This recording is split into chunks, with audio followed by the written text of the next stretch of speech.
渡劫失败后，我从9天神凤退化成了一只普通孔雀，可未婚夫嫌弃我低贱的身份，当场将新娘换成了我的一姐白薇。而这时，滚滚天雷击向我，又将我从孔雀变为了山鸡。绝望之际，是南山黑龙王墨渊拿着丰厚的聘礼，说爱慕我许久，执意求娶我为妻。我感动于他的痴情，转身嫁给了他。摇身一变成了南山人人敬畏的妖后。婚后，墨渊更是将我宠在了心尖上，3界皆知。可是直到我的千岁生辰前夕，我躲在云殿后的梧桐丛中，想要给墨渊一个惊喜，却听到了他与贺长老的密谈。还是与往常一样，把这次天煞寒劫的寒气统统引到我妻子身上吧。墨渊的声音低沉而决绝，没有一丝温度，仿佛在谈论一件无关紧要的死物。贺长老眼中满是不忍，犹豫道：龙王，您当初故意让神凤渡劫失败，再引来寒劫毁了他的双目和嗓子，让他从孔雀沦为山鸡。如此这般继续下去，恐怕娘娘的身子鼓撑不住，会魂飞魄散的。毕竟他已经为您挡了1000年的劫了。墨渊把玩着手中的玉扳指，缓缓道：若不是只有神凤的血肉才能抵挡这万年寒劫，护住薇儿的心脉，我才不会娶她。至于玄婴，我已将南山妖后的荣耀赐予她，她理应知足。只要薇儿能化身真凤，牺牲一只废鸡算什么？他们的对话如9天惊雷般在我耳边炸响，我才知道为什么这些年我日夜刻苦修炼，身体却每况愈下，连站立都变得困难。每当墨渊看到我被寒劫冻得浑身溃烂，他都会红着眼睛告诉我，哪怕我如今是个丑陋的废人，他依然爱我。我本以为即便修炼之路无望，至少还有良人相伴，却未曾想我在云宫中受尽冷眼，这一切竟全是拜墨渊所赐。我辛苦修炼1000年，却屡屡渡劫失败，最终从神凤沦为山鸡。原来我这些年所承受的刺骨寒痛，竟全是替白薇受的。此刻南山上空风云变色，天煞寒劫即将再度降临。我慌忙想要躲避，却依然被一道极寒的冰冷精准击中。我发不出声音，剧痛让我失去了方向。在慌乱之中，我竟然不知不觉撞开了云宫深处那扇从未踏入过的藏雨阁大门。我被寒劫击得浑身是血，只好拖着沉重的双腿走进去，想找个角落为自己疗伤。然而当我踏入这间密室的那一刻，虽然我看不见，但神凤敏锐的触觉让我如坠冰窟。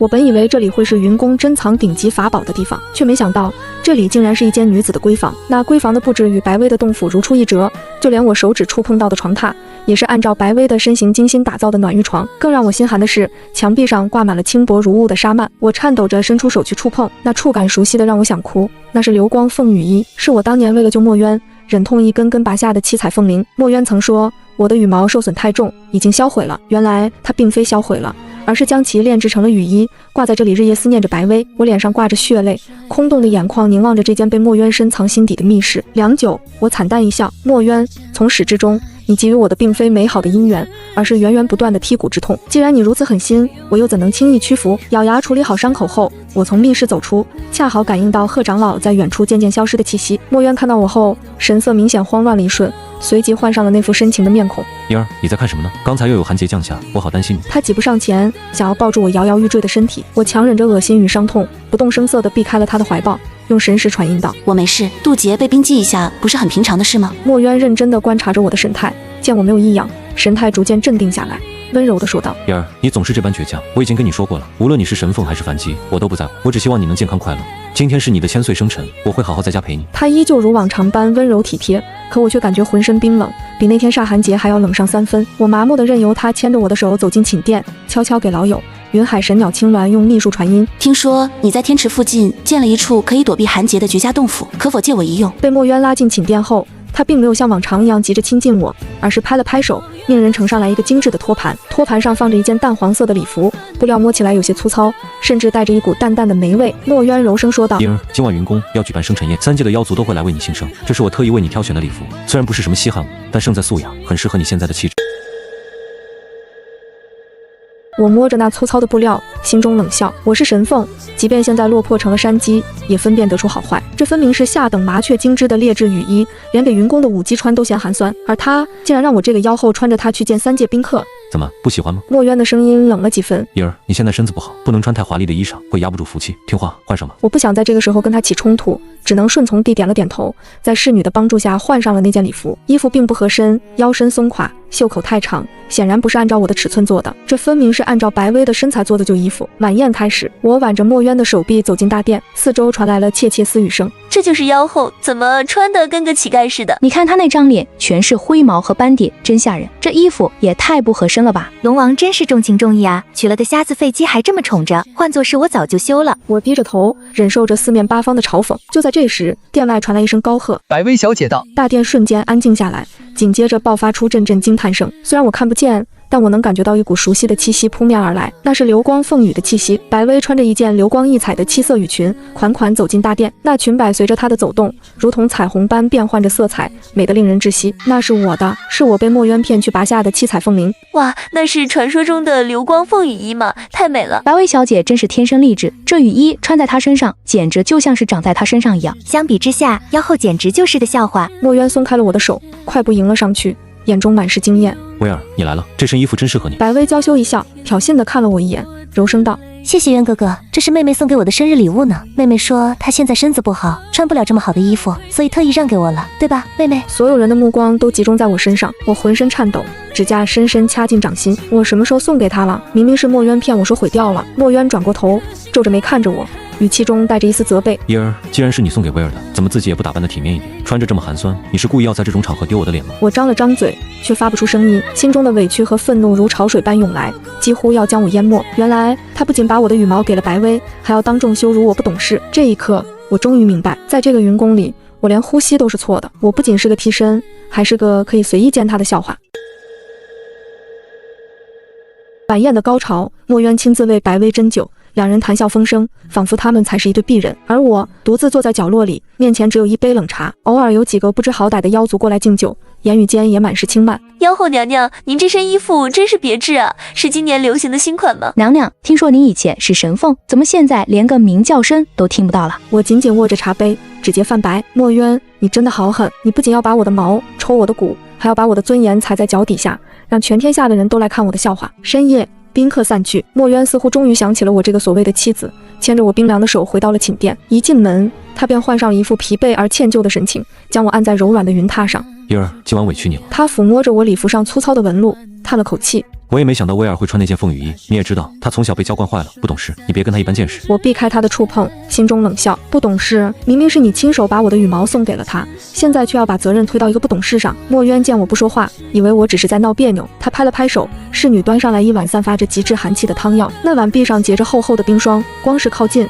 我就感觉到一股刺骨的寒意钻入毛孔。婴儿，这是你最喜欢的万年冰髓。墨渊端起药碗，柔声道：我知道你今晚受了气，特意让人去极寒之地寻来的。喝了它，不仅能美容养颜，还能助你恢复修为。我的婴儿又长了1岁，夫君不求你涅槃成神，只求你岁岁平安。我是神凤一族，天生属火，喜温厌寒，尤其是替他挡了这么多年的寒劫后，我的身体早已寒毒入骨，五脏六腑都像是被冻住了一样脆弱。这万年冰髓对白薇那种喜寒的血雀精来说是补品，对我来说却是穿肠烂肚的剧毒，哪怕喝下一口，都要折损我100年的寿元，痛不欲生。墨渊却每年都记错，或者说他从未用心记过，在他心里，只要是白薇喜欢的，我也理应喜欢。我强忍着眼眶中的酸涩，传音道：夫君，我近日身子虚寒，受不得这冰髓。听话。墨渊打断了我的话，眉头微皱，语气中带上了一丝不容置疑的威压。这是我的一番心意，难道你要糟蹋了吗？快喝了，别让我生气。看着他那双逐渐变得冰冷的眸子，我心中一颤，若我不喝，他定会起疑，甚至会用强。我闭上眼，端起那碗如同刀片般的冰髓，一饮而尽。寒液入喉，瞬间化作无数把细小的冰刀，顺着喉管一路割裂下去。我痛得蜷缩在榻上，浑身痉挛，冷汗瞬间浸湿了衣衫，五脏六腑仿佛被搅碎了一般。我张口想要惨叫，却因为是个哑巴，只能发出嘶哑的呵呵声。墨渊看着我痛苦的样子，却没有丝毫心疼，反而露出一丝满意的微笑。这就对了，良药苦口，睡一觉就好了。他刚想伸手帮我擦去嘴角的血迹，门外突然传来一阵急促的脚步声。白薇的贴身侍女那只灰雀精惊慌失措地冲了进来，扑通一声跪在地上。龙王不好了，我家小姐心口疼得晕过去了。什么？墨渊脸色大变，瞬间站起身，手中的药碗碎片被他踩得粉碎，发出刺耳的声响。怎么回事？刚才宴会上不是还好好的吗？怎么突然就晕了？太医说，小姐是因为穿着那件流光凤羽衣，虽然好看，但羽衣自带神凤的怨气，冲撞了小姐的心脉。现在小姐危在旦夕，心口疼得满地打滚。太医说，他偷偷抬眼看了墨渊一眼，又看了看蜷缩在榻上的我，咬牙说道：唯有神凤的护心灵做药引，才能压住这股怨气，救小姐一命。墨渊猛地转过头，死死地盯着蜷缩在榻上的我，那眼神不再是刚才喂药时的虚伪温情，而是赤裸裸的掠夺与冷酷。护心灵，那是神凤一身精血的凝聚，也是我身上仅剩的最后一片完好的灵羽。若是拔了，我不死也要去半条命。更重要的是，那是我的尊严，是我作为神凤最后的骄傲。婴儿，墨渊一步步逼近，声音低沉沙哑，带着一丝不容置疑的命令。你也听到了，威尔是为了穿你的衣服才出事的，你有责任救他。反正你现在也是个废人，留着护心灵也没什么用，你也无法再修炼了，不如拿出来救威尔一命。你放心，我会轻一点的，不会让你死的。我拼命摇头，眼泪夺眶而出。不，墨渊，你不能这么对我，我是你的妻子啊，你怎么能为了救那个贱人亲手拔我的灵？那不仅仅是一根羽毛，那是连着我的心脉啊！墨渊根本不理会我的挣扎，他一只手轻易地按住了我颤抖的身体，像是在按住一只待宰的羔羊，另一只手化作锋利的龙爪，闪烁着寒光，直接撕开了我胸前的衣襟。那根散发着淡淡七彩光芒的护心灵正贴在我的心口，随着我的心跳剧烈起伏，仿佛在做最后的挣扎。忍着点。墨渊冷冷地说了一句，语气中没有一丝怜悯。下一秒，剧痛袭来，噗嗤，龙爪狠狠刺入我的血肉，硬生生地扣住了那根灵羽的根部。那是一种无法用言语形容的痛，仿佛灵魂被生生撕裂。我发不出声音，但我灵魂深处在凄厉的惨叫，鲜血喷涌而出，溅了墨渊一脸，但他连眼睛都没眨一下。手腕一用力，将那根连着血肉的护心灵狠狠拔了下来。我眼前一黑，痛得几乎昏死过去。在意识模糊的最后一刻，我看到墨渊捧着那根血淋淋的灵羽，眼中满是狂喜，转身就跑。威尔有救了，太医，快拿去入药。他走了，留给我一个决绝的背影和一室浓重的血腥味。我躺在血泊中，胸口空荡荡的，风一吹，钻心的疼。原来这就是我在他心里的位置，连一根羽毛都不如。我以为的夫妻情分，在他眼里不过是一场笑话。我不知道自己在血泊中躺了多久，直到伤口的血凝固，直到那股撕心裂肺的痛变成了麻木。我给自己简单包扎了一下，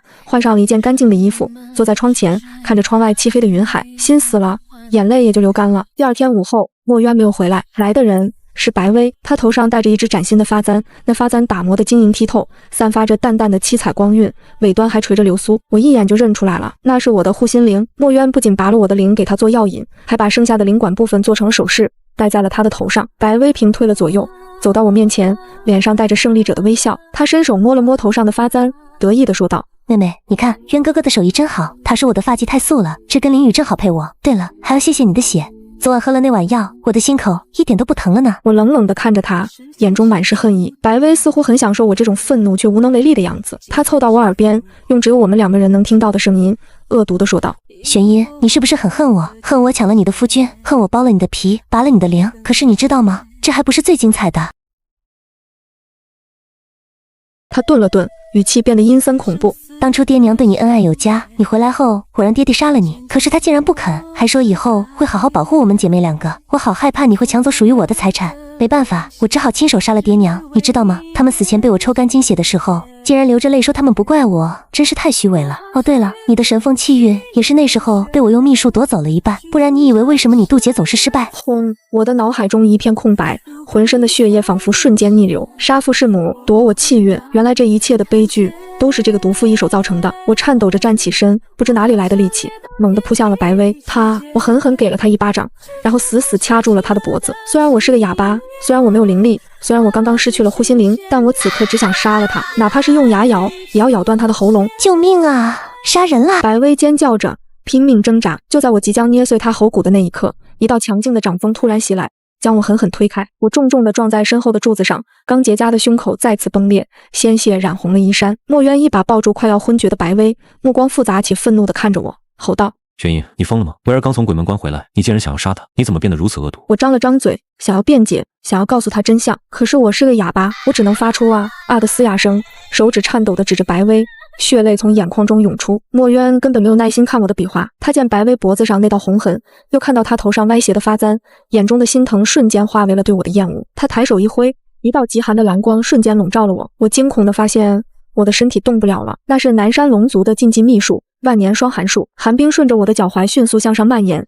将我的双腿、腰身、双手死死冻结在原地，只留下一颗头颅露在外面。墨渊冷冷地说道：我不想听到你发出任何难听的声音，也不想看你在发疯。既然你学不会尊重白薇，那就在这冰柱里好好反省吧。3天之内，谁也不许放他出来，也不许给他送吃的。我拼命地摇头，眼泪落在冰面上，瞬间结成了冰珠。墨渊，你为什么不信我？你为什么连一个解释的机会都不给我？哪怕我是个哑巴，你若有心搜魂便知真相，可你没有，你甚至连看都不愿意多看我一眼。墨渊抱着受惊的白薇离开了寝殿，临走前，白薇趴在他肩头，透过他的肩膀冲我露出了一个阴毒而得意的笑容，那眼神仿佛在说：去死吧，替死鬼！寝殿内恢复了死一般的寂静，我被封在冰柱中，寒气侵蚀着我的伤口，那种痛比寒结还要剧烈100倍，但我却感觉不到冷了，心死了，身子便也不觉得痛了。我闭上眼，调动体内最后的一丝神凤本源之力。这一次，我不再抱有任何幻想，我要离开这里。冥冥之中，我看见一个地方，我曾经见过，在古书上凶险万分，是云渊天堑。冰柱中的寒气一点点侵蚀着我的意识，那种冷不仅仅是身体上的，更是灵魂深处的冻结。但我不能睡，一旦睡过去，我就再也醒不过来了。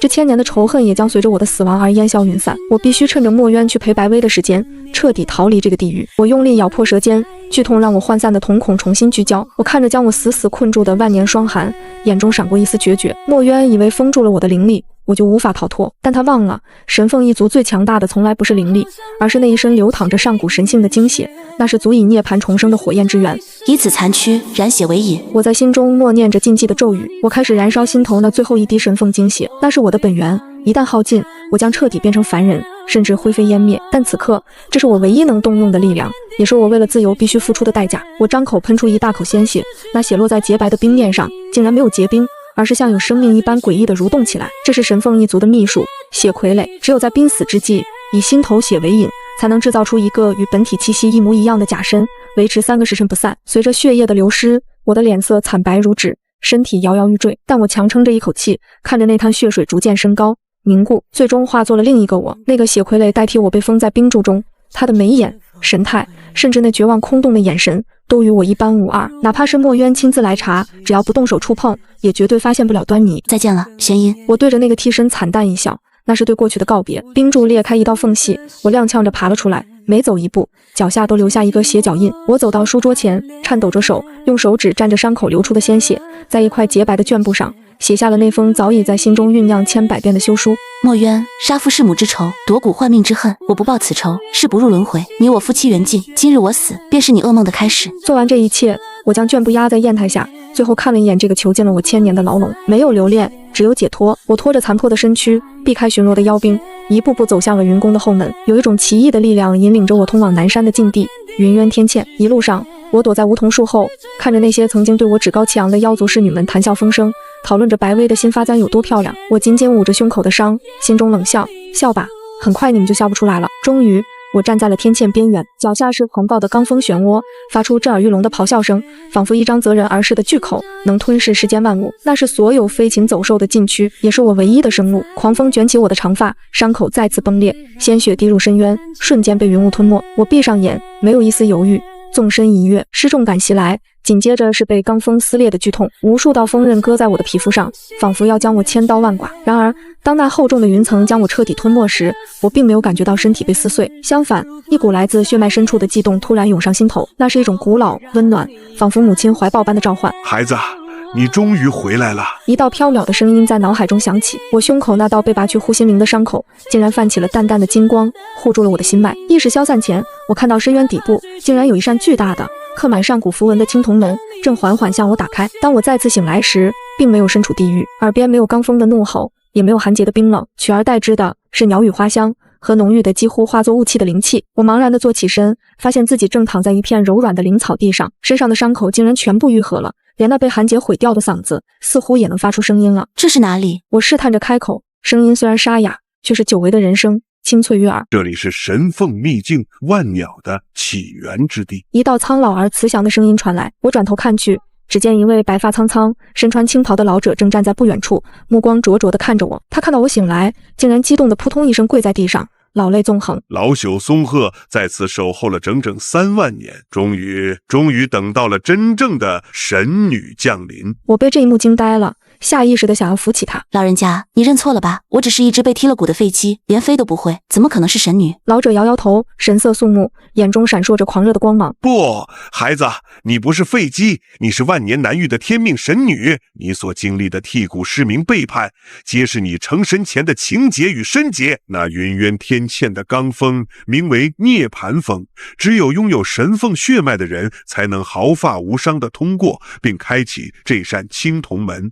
若是旁人，哪怕是龙王跳下来，也只会化为齑粉。我愣住了，呆呆地看着自己的双手。原来我受的苦并非毫无意义，一股难以言喻的酸楚涌上心头，我忍不住放声大哭，哭我这千年的委屈，哭我死去的父母，也哭着迟来的真相。孩子，别哭。老者站起身，指着远处一座巍峨的神殿，那里散发着令我灵魂战栗的神威。那里有上古神树，有能让你脱胎换骨的灵药，只要你潜心修炼，待你出关之日，便是3界臣服之时。我擦干眼泪，握紧了拳头，眼中燃起熊熊烈火。好，我修。为了报仇，为了夺回属于我的一切，别说是10年，就是100年我也愿意。与此同时，南山云宫3个时辰已过，冰柱中的血傀儡终于耗尽了灵力，化作一滩血水消散。墨渊刚从白薇那里回来，手里还端着一碗刚熬好的补汤。他想着，把我关了这么久，我也该服软了，这碗汤就算是他给的台阶。然而推开门的那一刻，他只看到了一地的血水和那封压在砚台下的绝笔信。墨渊手中的汤碗落地，摔得粉碎。他颤抖着拿起绢布，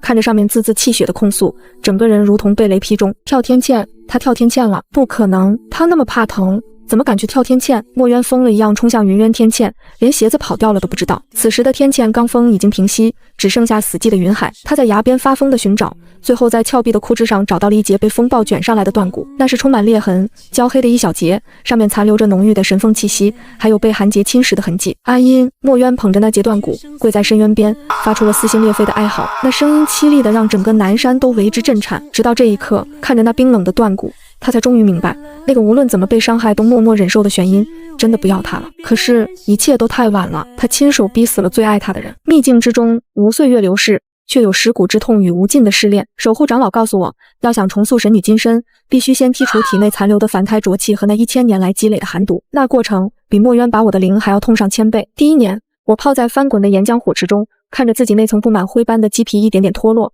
露出下面新生的如婴儿般娇嫩的肌肤。第3年，我的双目复明，嗓音恢复了如天籁般的凤鸣。我开始修习上古神术御天诀，我日夜不休的修炼，指尖磨出了血，灵力枯竭了又再生。然而真正的考验在第7年降临。那一日，我在秘境深处的藏神谷修炼，试图突破凤凰诀的第6层。强大的灵力波动惊动了沉睡在谷底的庞然大物，一声刺破苍穹的啼鸣声响起，整个秘境都在颤抖。黑色的云雾沸腾，一头体型如山岳般巨大的遮天魔鹏破云而出，它通体漆黑，羽翼展开足有千里之遥，双眼如2轮血红的烈日，散发着暴力的上古凶威。这是传说中的上古凶兽明夜，曾是初代凤凰的坐骑，因生性残暴被封印于此。哪里来的蝼蚁，竟敢打扰本座沉睡？魔鹏口吐人言，张开聚会，一股足以吞噬天地的吸力传来。守护长老大惊失色，殿下快跑，这是明夜，以您现在的修为还无法驾驭它。我站在风暴中心，衣袂翻飞，眼中却没有丝毫恐惧。跑，我死过一次的人，还怕什么？若连一头扁毛畜生都收服不了，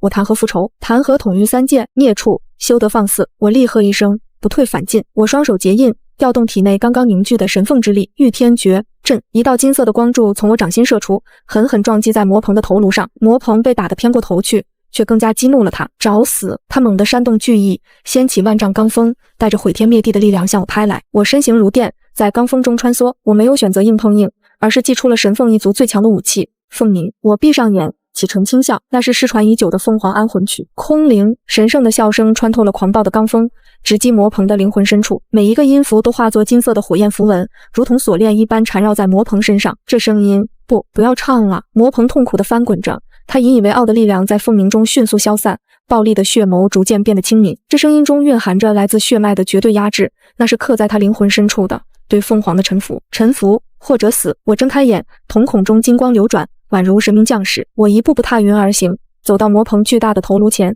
伸出手，轻轻按在他的眉心。我是3界的新主，玄音，从今往后，你便是我的剑，我的翼。魔鹏巨大的身躯颤抖了一下，最终他低下了高傲的头颅，发出一声温顺的低鸣。黑光一闪，庞大的身躯消失，取而代之的是一位身穿黑羽甲、面容冷峻的少年。他单膝跪地，向我低下了头。罪臣明夜，拜见凤凰陛下，愿为陛下赴汤蹈火，万死不辞。收服明夜的那一刻，我体内的瓶颈轰然破碎，凤凰诀大成，神女金身圆满。我看着跪在脚下的上古凶兽，嘴角勾起一抹冷笑。墨渊，你有10万妖兵妖将又如何？我有着上古魔鹏，足以踏平你的南山。10年期满，这一日，3界原本平静的天空突然沸腾起来，天降万道霞光，无数飞鸟在云端盘旋，发出悦耳的鸣叫。这是传说中的万鸟朝凤之象。南山之中，所有的妖族都感觉到了一股来自血脉深处的战力，那是神女出世的威压。云渊天堑底部，那扇尘封了万年的青铜门轰然开启，一道耀眼的金光冲天而起，直插云霄。我身着七彩神女羽衣，手持凤凰权杖，脚踏黑龙，从金光中缓步走出。守护长老跪在地上，老泪纵横，恭送神女殿下，愿殿下重整3界，责备苍生。出世后的第一战，我选择了东岭，因为东岭鹰王敖广是墨渊的死党，也是3界中最嚣张跋扈的一个。听闻有神女降世，敖广非但没有臣服，反而集结了100万秦军，开启了东岭的护族大阵万鹰锁空阵。他站在阵眼中心，手持金刚爪，狂傲的大笑：哪里来的妖女，敢冒充凤凰？本王今日就要是神，看看你的血是不是金色的！100万猛禽齐声呐喊，杀气冲天，整个东岭的天空都被染成了黑色。无数条巨鹰虚影在阵法中咆哮，仿佛要撕碎一切入侵者。我站在云端，俯视着底下的蝼蚁。明夜化作人形站在我身后，眼中满是不屑。陛下，让属下去吞了他们。我摆了摆手，淡淡道：不必，既然他们想看神威，那我就让他们看个够。我缓缓伸出一根手指，指向那翻滚的东岭云海，分，轻轻吐出一个字。下一秒，天地变色，一股比天煞寒劫还要恐怖万倍的炽热从我指尖爆发。这不是普通的火，而是蕴含着天地法则的红莲业火。只见那原本狂暴的云海在瞬间燃烧，100万秦军保持着冲锋的姿势，瞬间化作了栩栩如生的灰烬雕塑。一阵风吹过，便消散无踪。那不可一世的万鹰锁空阵连1秒钟都没撑住，便在法则之力下崩碎。敖广脸上的狂笑还未褪去，便被禁锢在一团金色的火焰牢笼之中，眼神中充满了极致的恐惧。整个东岭在这一指之下化作了焦土。我轻轻弹了弹手指，灭，所有的灰烬瞬间消散，天地清明，100万秦军灰飞烟灭，只留下敖广一人。被我特意留了一口气，元神被囚禁在火笼中，瑟瑟发抖。我一步踏出，瞬间来到敖广面前。现在信了吗？敖广的元神跪在火笼里，疯狂磕头。信了，信了，凤凰陛下饶命！小鹰有眼不识泰山。这一战震动3界，神女玄阴一指焚东岭，灭100万秦军。消息传出，西岭和北岭的妖王连夜带着降表，跪在东岭云宫门外，瑟瑟发抖，只求神女饶命。3界归心，天下大定。唯有南山因为墨渊的疯魔成了一座孤岛，那里消息闭塞，墨渊还沉浸在丧妻之痛中，根本不知道外面的天已经变了。他更不知道那个让他闻风丧胆，即将主宰他命运的神女凤凰，正是他以为已经死去的妻子。时机到了，我坐在东岭那象征着无上权力的梧桐皇座上，听着探子的回报。启禀凤凰陛下，南山那边传来消息，那只雪雀精白薇因为当年偷食了您的心头血，如今遭到了神血反噬，心脉寸断，即将暴毙。南山废龙墨渊为了救他，正带着他往东岭赶来，据说他是想来求见您这位无所不能的神医，求您救人，或者求您复活他的亡妻。我听完，嘴角勾起一抹残忍而玩味的笑容，手指轻轻敲击着扶手，发出清脆的声响。求医，好啊，让他来，本皇可是为他准备了一份大礼呢。东岭之巅，云海翻涌，墨渊背着奄奄一息的白薇，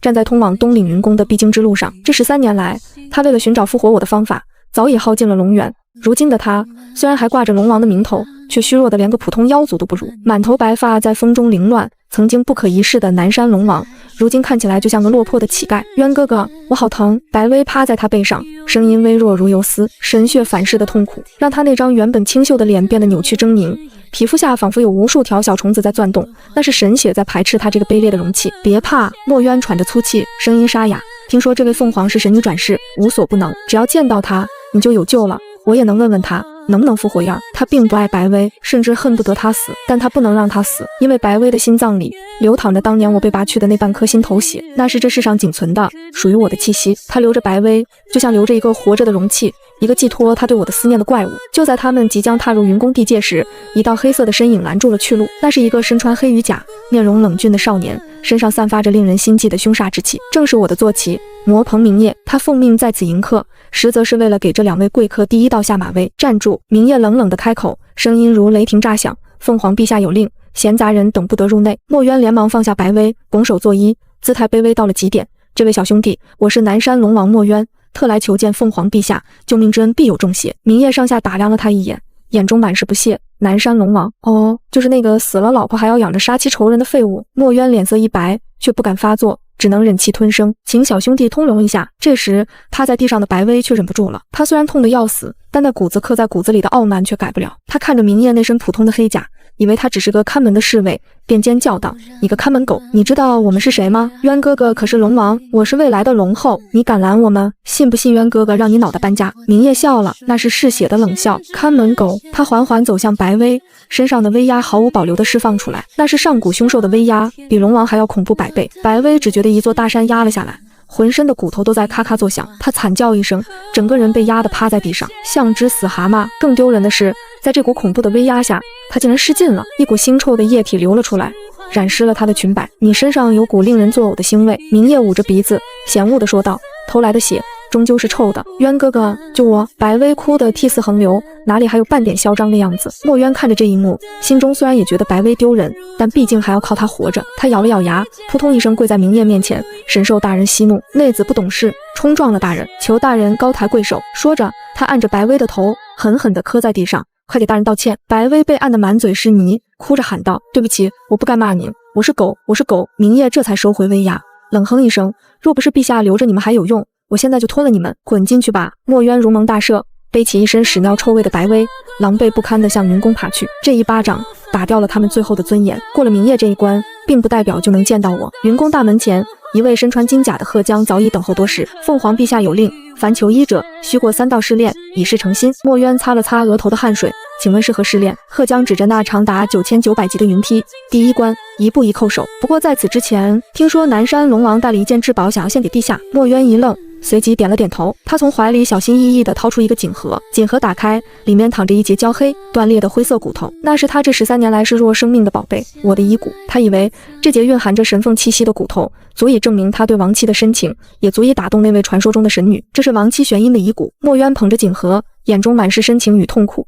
他曾是七彩神凤，为了我受尽苦难，我愿将此宝献给凤凰陛下，只求陛下能垂怜，救救我背上之人，或是指点我复活亡妻之法。贺江接过锦盒，看都没看一眼，直接转身对着大殿方向高喊：“南山龙王献宝！”枯骨一解，大殿深处传来一声清冷的轻笑，那笑声穿透层层云墙，清晰地传入墨渊耳中。拿一截死鸡骨头来恶心本皇，这种晦气的东西也配进我东岭云宫？话音未落，一道金色的神火突然从天而降，精准地落在贺江手中的锦盒上，火焰腾空而起，那截原本就脆弱不堪的断骨，在神火的焚烧下，瞬间化作了飞灰。不！墨渊发出一声撕心裂肺的惨叫，那是他唯一的念想，是他活下去的唯一动力。他疯了一样冲过去，不顾神火的灼烧，直接将双手伸进火里，想要抢救那截骨头。阿音，我的阿音，别烧他，求求你们别烧他！他的双手被烧得皮开肉绽，发出滋滋的焦糊味，但他仿佛感觉不到痛。他像个孩子一样跪在火堆旁，拼命地用手去抓那些飘散的灰烬，眼泪大颗大颗地往下掉，没了，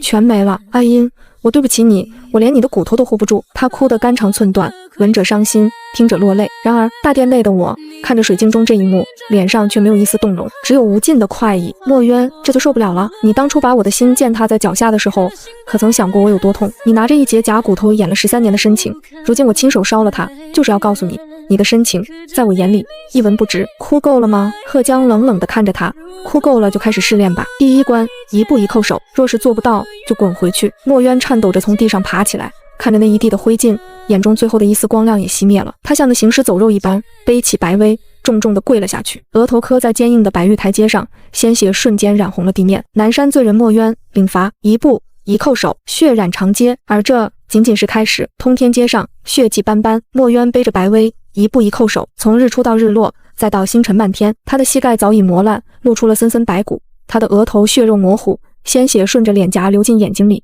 视线一片血红。但他没有停，每磕一下，他嘴里都在念叨着那个名字，嘤儿嘤儿，仿佛只要磕得够响，那个死去的人就能听见他的忏悔。趴在他背上的白薇虽然不用受皮肉之苦，但看着墨渊这副样子，心中也升起了一股莫名的恐惧。他从未见过墨渊如此卑微，曾经那个不可一世的南山龙王，为了一个死人竟然能做到这一步。渊哥哥，休息一下吧，他小声说道。闭嘴！墨渊的声音沙哑得像吞了炭。若是见不到凤凰，你就等死吧。终于他爬完了9900级台阶，来到了云宫大门前。贺江再次拦住他，冷冷地看着他那双已经变形的手。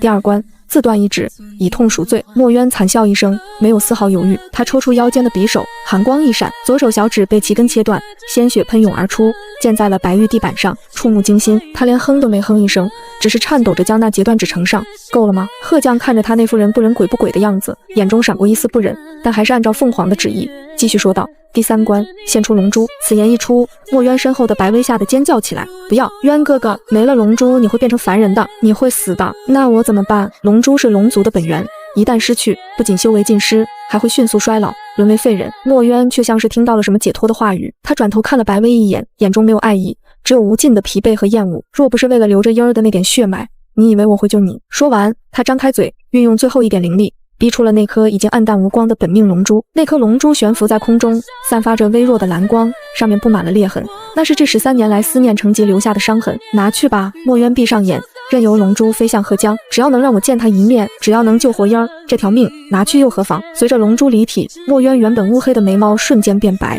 脸上的皮肤也迅速松弛，整个人仿佛苍老了10岁，但他依然挺直了脊梁，跪在殿门前，等待着最后的审判。3道试炼通过，云宫大门轰然开启，墨渊拖着残躯，背着白薇，一步步走进了那座金碧辉煌的大殿。大殿之上，层层珠帘低垂，掩映着那个高高在上的身影，那是3界的至尊，是万族敬仰的神女。墨渊跪在大殿中央，不敢抬头，声音颤抖：“罪人墨渊，拜见凤凰陛下，求陛下施展神通，救救我背上之人，顺便求陛下指点迷津，如何才能复活我的亡妻？”珠帘后传来一声轻笑，那笑声清冷熟悉，带着一丝让他灵魂战栗的慵懒。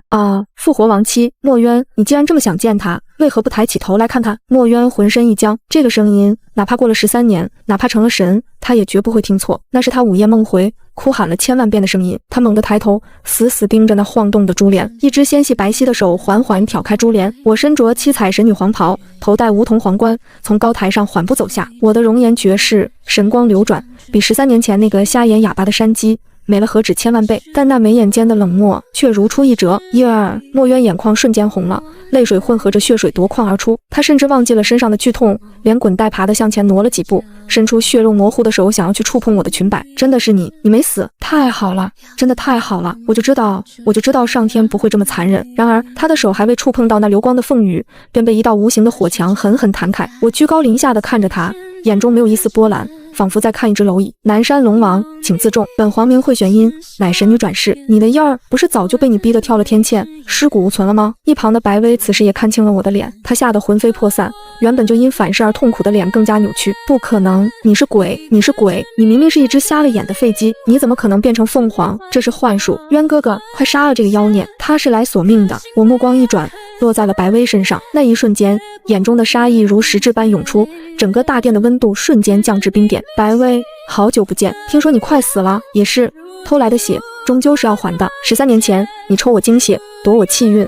害我父母，这笔账今天该算了。白薇吓得拼命往墨渊身后缩，渊哥哥救我，他要杀我。墨渊却像是没听见一样，只是痴痴地看着我，眼中满是悔恨。我冷笑一声，并没有急着动手杀人，缓缓抬起手，掌心对准了白薇。既然你要死，那我就让你死个明白。气运回溯术，玻璃。随着我的一声厉喝，一道金光笼罩了白薇，白薇发出了凄厉的惨叫，仿佛灵魂被生生抽离。只见他体内那半颗原本属于神凤的心脏，化作一道红光飞出，落入了我手中。紧接着，那些年他从我身上夺走的气运，也化作点点星光，回归了本体。失去了一切加持的白薇，在众目睽睽之下发生了恐怖的变化。她那原本娇嫩的皮肤迅速干瘪起皱，满头青丝瞬间脱落，变成了稀疏的白发。短短几息之间，她从一个妙龄少女变成了一个满脸老人斑、牙齿掉光、佝偻着背的老太婆。这就是她原本的样子，一只低贱的靠着偷窃气运苟活的雪雀精。若无神凤之血，她早就该老死了。我的脸，白薇摸着自己干枯如树皮的脸，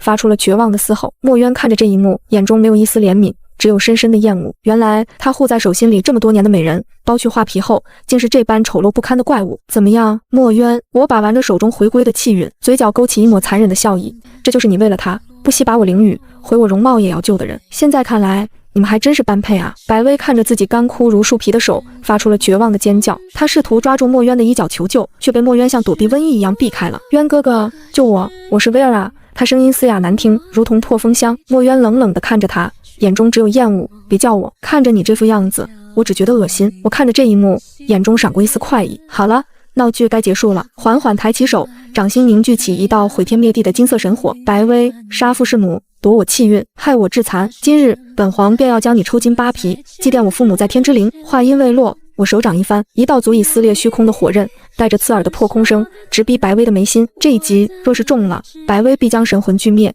连渣都不剩。白薇吓得肝胆俱裂，根本无处可逃，只能发出绝望的尖叫。然而，就在那致命的火刃即将刺入白薇眉心的瞬间，一声震耳欲聋的金铁交鸣之声响彻大殿，所有人都惊呆了。只见白薇那干瘪的胸口处突然爆发出一团刺眼的黑光，那黑光瞬间形成了一个坚不可摧的护盾，竟然硬生生地挡住了凤凰的必杀一击。白薇毫发无伤地跌坐在地，惊魂未定地摸着自己的胸口，那里悬浮着一片巴掌大小、通体漆黑、散发着古老龙威的鳞片，那是龙族身上最坚硬、最珍贵，也是唯一的护心逆鳞。大殿内一片死寂，我看着那片熟悉的逆鳞，瞳孔猛地收缩，随即发出了一声极尽讽刺的大笑，笑声悲凉，回荡在整个东岭。墨渊也愣住了，他呆呆地看着那片逆鳞，脸色瞬间变得惨白如纸。他想起来了，那是1000年前，他刚登基时，为了向白薇展示姐弟情深，为了那个可笑的承诺，亲手从自己心口拔下来，送给他的护身符。他曾信誓旦旦地说：“薇儿，这是我的逆鳞，见鳞如见我，这世上无人能伤你分毫，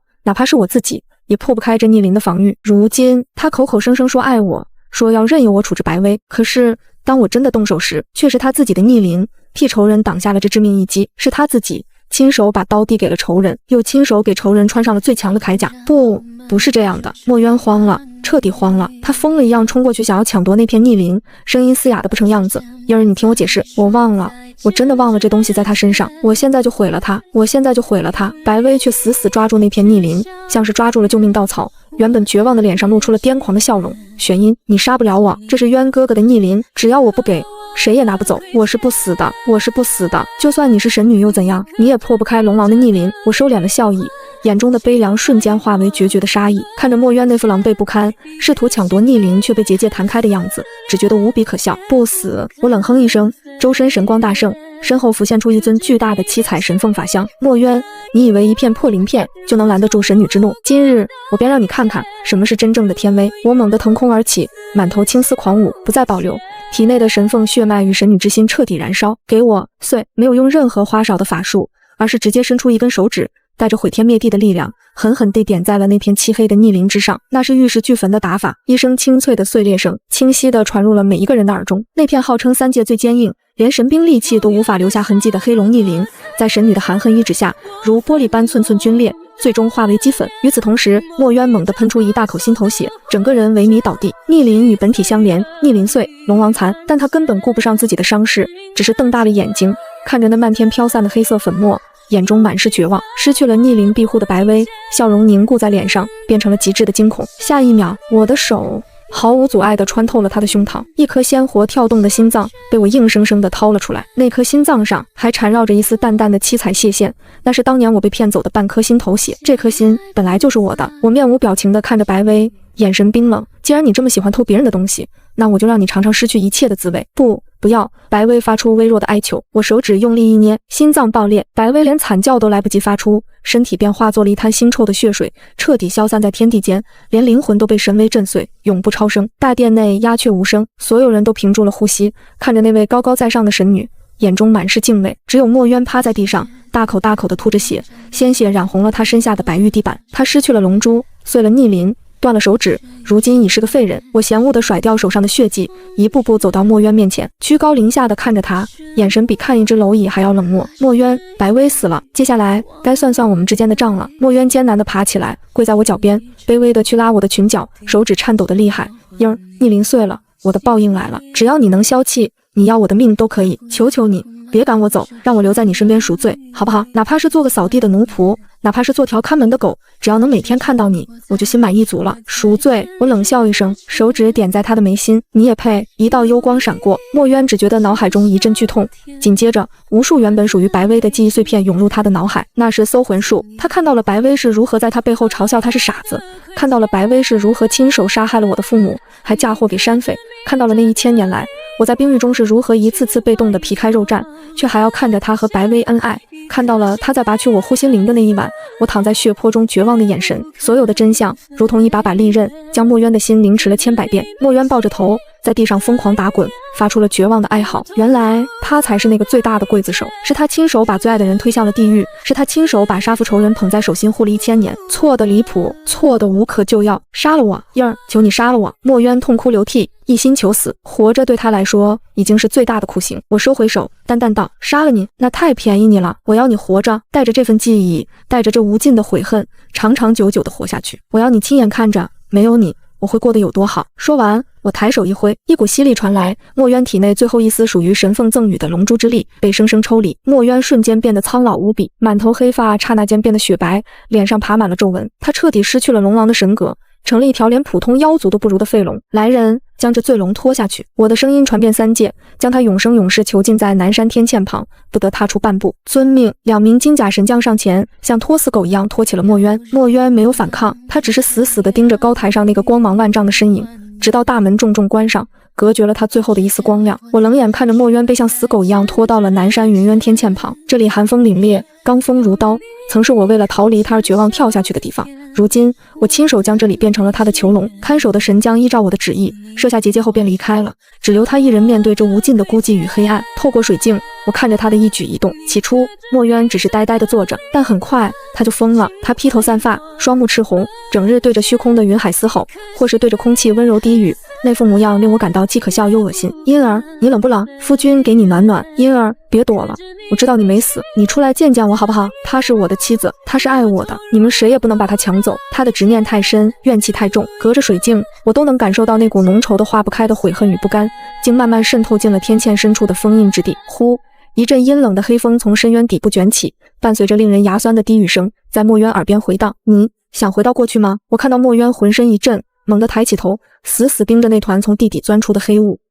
谁在说话？那黑雾渐渐凝聚成一张扭曲的人脸，我认得他，那是上古时期被封印在此的万恶之源天煞怨念。他贪婪地嗅着墨渊身上的怨气，诱惑道：我是能帮你的人，只要你愿意，我可以施展逆转时空的神术，送你回到一切悲剧发生之前。那时候他还没有被拔毛，还没有被剔骨，他还是那个满眼都是你的小凤凰。回到过去，墨渊的眼中瞬间爆发出狂热的光芒，他像条狗一样连滚带爬地扑向那团黑雾。真的吗？真的能回去吗？我要回去，我要回去补偿他，我绝不会再让白薇那个贱人碰他一根手指头。黑雾发出了桀桀的怪笑，当然可以，不过逆转时空需要庞大的力量，你现在是个废人，怎么承受得住？除非你与我签订共生血契，将你的身体献给我一半，我们合二为一，我助你恢复力量，你助我重见天日，我愿意，只要能救婴儿，把命给你都行。墨渊早已失去了理智，毫不犹豫地答应了。好，成交。我看着黑雾瞬间扑向墨渊，钻入他的七窍，撕心裂肺的惨叫声响彻天堑。墨渊原本苍老的身体开始剧烈抽搐，松弛的皮肤重新变得紧致，雪白的头发瞬间转黑，甚至比以前更加漆黑如墨。一声震耳欲聋的龙吟响起，却不再是纯正的龙吟，而是夹杂着无尽暴力的魔笑。墨渊的身躯瞬间膨胀，化作了一条长达1000丈的黑龙。只是这一次，他的龙鳞上爬满了诡异的血色魔纹，原本金色的龙瞳彻底变成了幽绿色的树瞳。虽然堕落成魔，但他体内那股属于上古龙族的强横血脉，在魔气的催化下，反而爆发出了比全盛时期更恐怖的力量。力量，这就是力量。墨渊看着自己锋利的龙爪，眼中闪烁着癫狂。婴儿，等我彻底掌控这股力量，我就逆转时空去救你。他感应到了什么？目光投向了南山深处，那是龙族历代先祖沉睡的盘龙秘境，里面埋藏着龙族无数的至宝和灵脉。砰！墨渊化作一道黑色的闪电，瞬间冲破了看守神将布下的结界，裹挟着漫天魔气，朝着盘龙秘境的方向遁去。东岭云宫梧桐皇座之上，我正闭目养神，神识却始终锁定着南山的动静。明夜突然快步走入，单膝跪地，神色有些难看。陛下，出事了！南山那边传来异动，看守墨渊的结界被强行冲破。墨渊逃了！我缓缓睁开眼，指尖轻轻敲击着扶手，故作讶异。废了龙珠，碎了逆鳞，他竟然还能逃！明夜沉声道。现场残留着极其混乱的气息，似乎墨渊燃烧了最后的寿元，强行爆发。探子回报，他一路向西，直接闯入了南山深处的盘龙秘境，那是龙族的禁地。盘龙秘境，听到这4个字，我敲击扶手的动作顿了一下，嘴角勾起一抹冰冷的弧度。我想起来了，当年我刚嫁给墨渊时，为了帮他提升修为，曾陪他回过一次龙族祖地。那群龙族的长老一个个自诩血统高贵，根本看不起我这只落毛的凤凰。他们不仅将我拒之门外，还当众羞辱我是贪图龙族宝藏的野鸡，甚至暗中出手，用威压震伤了我的五脏六腑。若不是那时我为了墨渊选择隐忍，早就掀了他们的龙窝。没想到墨渊穷途末路，竟然逃回了那里。明夜眼中杀气腾腾，陛下，在盘龙秘境易守难攻，若是让墨渊在里面休养生息，恐怕是个祸患。属下这就带兵去平了秘境，将墨渊抓回来。慢着！我抬手制止了明夜，眼中闪烁着玩味的光芒。我虽已通过水镜知晓他入魔，但对外我只当他是狗急跳墙。龙族那些老东西，当年既然那般看不起我，如今正好让他们看看，他们一心维护的龙王，如今变成什么丧家之犬。墨渊现在疯疯癫癫，又失去了龙珠，回到那群势利眼的长老面前，能有什么好果子吃？我站起身，透过大殿更为巨大的水镜，遥望着南山的方向，冷笑道：传令下去，撤回南山附近的所有暗哨，不必阻拦，也不必惊动龙族。我要看着他们狗咬狗。果然，水镜之中，龙宫深处已是尸横遍野。墨渊盘坐在堆积如山的干尸之上，周身缭绕着浓郁的化不开的血煞之气。吸食了上百名龙族精英弟子的精血后，他的实力已经膨胀到了一个恐怖的境界，甚至隐隐触摸到了当初全盛时期的门槛。够了，力量够了！墨渊猛地睁开眼，双瞳中魔纹流转，快，开启逆转时空的大阵！我要回去见婴儿。他脑海中的怨念发出了贪婪的怪笑，这声音透过水镜的传音阵法，清晰地传入我的耳中。急什么？阵法是有了，但还缺个阵眼。想要逆转关于他的因果，他本人必须在阵法之中。什么？墨渊皱眉。婴儿现在是凤凰，实力通天，若是强攻，我未必能将他完好无损地带回来。那就智取。怨念阴恻恻地说道。听说西岭的青鸾族长老过几日要举办千岁寿宴，那老东西与神凤一族有些渊源，若是他亲自发帖邀请，你的婴儿一定会去。墨渊眼中闪过一丝阴狠。好，就用他做饵。视线流转，我看着墨渊来到了西岭青鸾族地，原本喜气洋洋的寿宴筹备现场，此刻却变成了一片死寂。墨渊一身黑袍，如同死神降临，一只手死死掐住青鸾长老的脖子，将他提在半空。周围的青鸾族人倒了一地，生死不知。墨渊将一张烫金的请帖扔在青鸾长老面前，声音冰冷，邀请凤凰玄音来参加你的寿宴，若是敢耍花样，我屠了你全族。青鸾长老虽然被制住，但骨头极硬，他狠狠啐了一口带血的唾沫，喷在墨渊脸上。呸！你这个堕入魔道的畜生，你也配提凤凰陛下的名字？墨渊抹去脸上的血污，额头青筋暴起，眼中的杀意几乎要溢出来，但他忍住了。我是畜生，那你又算什么？连族人的命都护不住的废物！墨渊凑到他耳边，压抑着怒火。写不写？不写，我现在就捏碎你的腰丹！你这种肮脏卑劣的小人，永远也配不上神女。你就算把她骗来，她也绝不会原谅你。青鸾长老一边咒骂，一边在墨渊的逼迫下，颤抖着写下了那封沾满屈辱的请帖。墨渊死死盯着那封请帖，指甲嵌入掌心。配不上，等我逆转了时空，我就是救他于水火的英雄，到时候只有我配得上他。看着这一切，我只觉得可悲。3日后，通往西岭的必经之路上，我如约而至。我乘坐着七彩凤驾，并未带太多随从。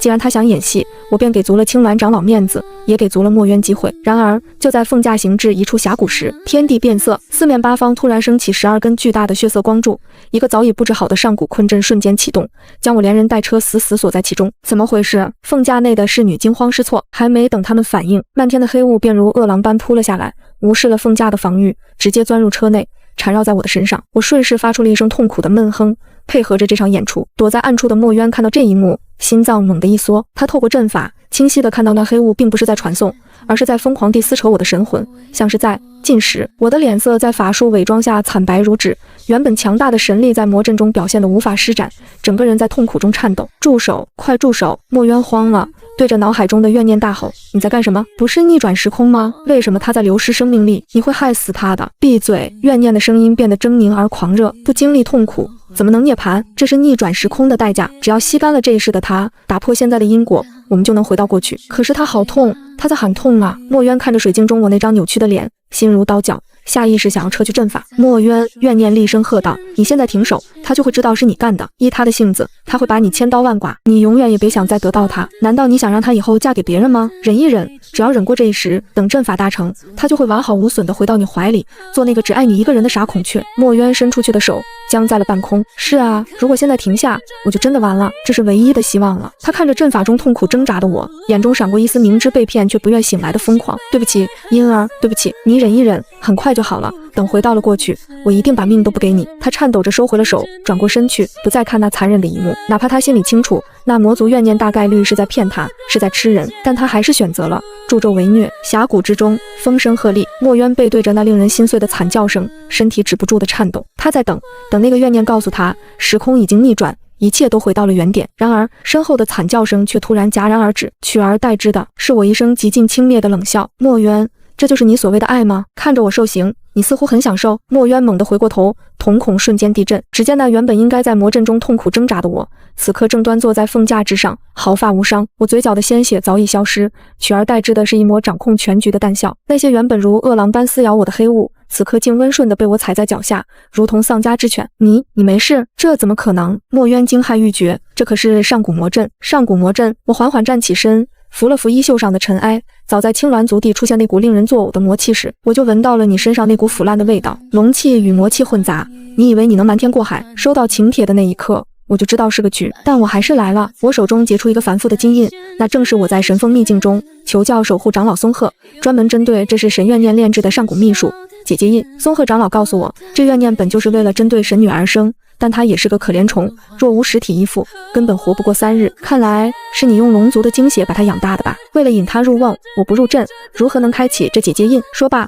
我眼神一凛，手中金印狠狠拍下，区区跳梁小丑也敢在至尊神女面前放肆！灭！金光万丈，瞬间冲破了12根血色光柱。不可能，神女怎么可能这么强？那团寄生在墨渊体内的怨念发出了绝望的尖叫，在神女浩荡的天威之下，她连逃跑的机会都没有，瞬间被金光蒸发，化作缕缕青烟，彻底消散于天地之间。从古至今，他从未袭击神女成功过，这一次也不例外。随着怨念消散，墨渊身体一软，瘫倒在地。他看着高高在上的我，眼中满是慌乱与祈求。英儿，你听我解释，我不是想害你，我是被那魔物骗了，我只是太爱你了，我想回到过去，我想让你变回以前那个无忧无虑的小凤凰，我想重新宠你爱你。哎，我像是听到了什么天大的笑话，一步步走到他面前，居高临下的看着他。墨渊，别侮辱这个字了，你所谓的爱，就是不顾我的意愿，强行逆转时空，就是为了你自己的执念，牺牲无辜的族人，甚至要吸干我的神魂。这不叫爱，这叫强取豪夺，叫自私自利。我大手一挥，一道水镜凭空出现，镜中是盘龙秘境如今的惨状，尸横遍野，血流成河，无数龙族子弟被吸成了干尸，剩下的老弱病残躲在角落里瑟瑟发抖。你好好看看，这就是你为了爱我所做的一切。我厉声道，你不仅对不起我，你更对不起生你养你的龙族。你身为龙王，确实子民之血，你简直不配做龙。不是的，我是为了救你。墨渊还在狡辩。够了，我眼中最后一丝怜悯消失，既不配做龙，那便剔除龙骨，剥夺龙脊吧。我伸出手，五指成爪，直接扣住了墨渊的天灵盖，比之前任何一次都要凄厉100倍的惨叫声响起。我硬生生地将墨渊体内那股已经被魔气污染的龙族血脉一丝丝抽离出来，筋脉寸断，骨血剥离，这种痛苦犹如凌迟。就在这时，天边飞来数十道身影，那是龙族仅存的几位长老带着幸存的族人赶到了。他们看着地上那团烂肉般的墨渊，眼中没有丝毫敬畏，只有滔天的恨意。为首的长老跪在我面前，重重磕头：凤凰陛下，此孽障罪恶滔天，若是直接杀了他，太便宜他了，恳请陛下将他交还龙族。我族有去龙诀大阵，需历经500年，每日受天雷轰顶，寒冰刺骨，烈火焚心之刑，方能彻底洗去龙气，化为凡尘。我们要让所有的子民，让后世所有的龙君都看着，这就是背叛族人，堕入魔道的下场。我看着那些恨不得食其肉的龙族子民，淡淡地点了点头，准。后来龙族的刑罚台上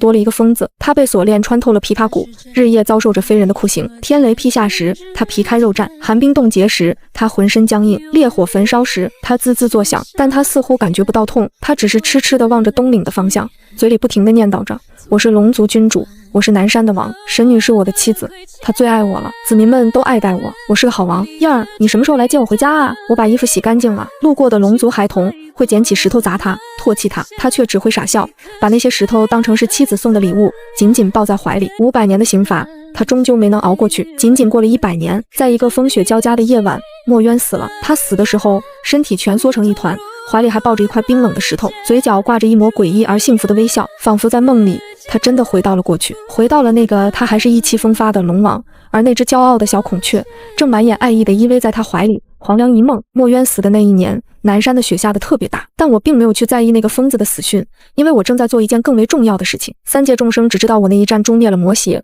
却不知道当初我主动踏入那12都天魔煞大阵，除了诱敌，更藏着一份私心。那怨念魔物虽然可恨，但它吸食了太多龙族子民的精血，那些精血被封锁在魔气之中，尚未完全消散。我入阵之时，便利用神凤本源之火，将那些被污染的精血一点点提炼净化，悄悄藏于袖中乾坤。东岭云宫涅槃池畔，我取出那团纯净的血色光团，按照松鹤长老传授的上古古法回春造化术，将其缓缓注入池中那些早已准备好的灵偶玉身之中，以无神血为引，幻儿等魂归。随着我一声轻喝，七彩神光笼罩了整个大殿，奇迹发生了，那些灵偶渐渐生出了血肉，化作了一个个鲜活的孩童模样。他们睁开眼，有些迷茫地看着四周，随后发出了清脆的啼哭声。活了，真的活了！守在殿外的龙族长老们冲了进来，看着那些失而复得的孩子，其中甚至有大长老那个极品水灵根的小孙子，一个个老泪纵横，扑通一声跪在地上。凤凰陛下，您是龙族的再生父母啊！我龙族上下愿世世代代奉陛下为主，永不背叛。陛下之令即是天条。那一刻，龙族彻底归心，他们不再是因为畏惧我的武力而臣服，而是发自灵魂深处的崇拜与信仰。南山的每一座龙庙里都撤去了龙神的牌位，换上了我的神凤金身。岁月流转，3界在我的治理下再无战乱，海清河晏。这些年，无数3界的青年才俊、妖王仙尊踏破了东岭的门槛，想要向我求亲。许我后位，许我一生一世一双人，但我统统回绝了。经历过墨渊那般虚伪的深情，我早已看透了情爱二字，与其将命运寄托在他人身上，不如自己做这天地的主宰。我没有再婚，但这云宫之中却从未冷清过。我收养了很多女孩，她们有的是被负心汉欺骗差点跳崖的凡人女子，有的是被家族当作联姻工具牺牲的小妖，还有的是像当年的我一样，因为心善而被恶人剥皮拆骨的可怜人。我将她们带回云宫，做他们的母亲，做他们的师傅。我教他们修炼，教他们读书，更教他们一个道理：女子的价值从来不在于嫁个好夫君，而在于手中的剑和心中的道。如今的东岭，随处可见穿着七彩羽衣的少女们御剑飞行，